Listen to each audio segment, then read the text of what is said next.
உங்கள் பிரார்த்தனைகளுக்கு பதில் கிடைக்கவில்லையான்னு நீங்க எப்போதாவது ராத்திரி படுக்கையில புரண்டு புரண்டு படுத்திருந்ததுண்டா?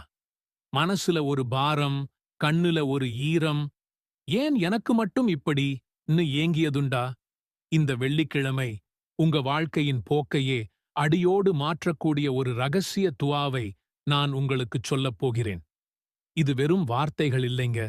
இது ஒரு மந்திரம்னு சொல்லலாம். ஆனா, இறைவனின் அருள் நிறைந்த ஒரு சக்தி வாய்ந்த பிரார்த்தனை. ஆம், ஒரே நாள், ஒரே துஆ. ஆனா, அதுக்கு அப்புறம் நீங்க பார்க்கப் போற மாற்றம் உங்க கண்களை நம்ப வைக்காது. உங்க வாழ்க்கையையே தலைகீழா மாத்திடும். நம்ம எல்லோருக்கும் சில நேரங்கள்ல அப்படித்தான் தோணும், இல்லையா? தொழுகை முடிச்சதும் கை உயர்த்தியும், மனசு உருகிக் கேட்டும் கேட்டும், ஏனோ அந்த பதில் மட்டும் வரவே வராது. வெள்ளிக்கிழமை வந்து போகும் குர்ஆன் வசனங்களை ஓதுவோம், சூறாக்களை படிப்போம்.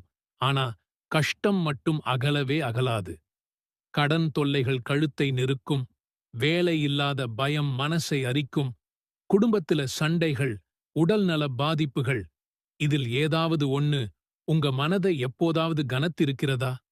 இறைவனிடம் கேட்பதற்கு முன்னாடி நம்ம உள்ளத்தை சுத்தமா, தெளிவா வெச்சுக்கணும்னு நாம மறந்துடுறோம்.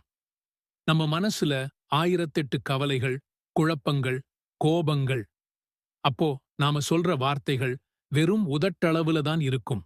உணர்வற்றுப் போயிடும். அல்லாஹ் கேட்பான் அப்படின்னு சொல்லி நம்மளை நாமே சமாதானப்படுத்திக்கிறோம். ஆனா, நம்ம நாவு ஒரு பக்கம், நெஞ்சம் மறுபக்கம்னு இருக்கும்போது, எப்படிங்க அல்லாஹ் நம்ம துஆவை ஏத்துக்குவான்? இந்த இடைவெளிதான் நம்ம பிரார்த்தனைகளுக்கு பதில் தாமதமாவதற்கான முதல் காரணம். இரண்டாவது, வெள்ளிக்கிழமையோட சிறப்பு நேரம் என்னன்னு பல பேருக்கு தெரியறதே இல்லை. நபி ஸல்லல்லாஹு அலைஹி வஸல்லம் அவர்கள் என்ன சொல்லியிருக்காங்க தெரியுமா? வெள்ளிக்கிழமையில அசர் தொழுகையிலிருந்து மக்ரிப் தொழுகை வரைக்கும் ஒரு நேரம் இருக்கு. அந்த நேரத்துல அல்லாஹ்விடம் நல்லதை கேட்டா அவனுக்கு உடனே கிடைக்கும். இது ஒரு சின்ன வாசகம். ஒருவேளை நீங்க இதை ஏற்கனவே கேட்டிருக்கலாம், இல்லன்னா சில சமயம் ஓதியும் கூட இருக்கலாம். ஆனா, இந்த வெள்ளிக்கிழமை அதை ஒரு குறிப்பிட்ட நேரத்துல, ஒரு குறிப்பிட்ட முறையில நீங்க செஞ்சீங்கன்னா, அதோட தாக்கம் பன்மடங்கு அதிகமாகும். அதோட சக்தி உங்க வாழ்க்கையில அற்புதங்களை நிகழ்த்தும். என்ன துஆ அது?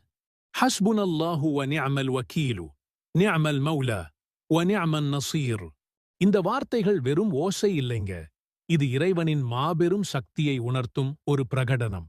இதோட அர்த்தம் என்னன்னா, அல்லாஹ் எங்களுக்கு போதும். அவன் மிகச் சிறந்த பாதுகாவலன்.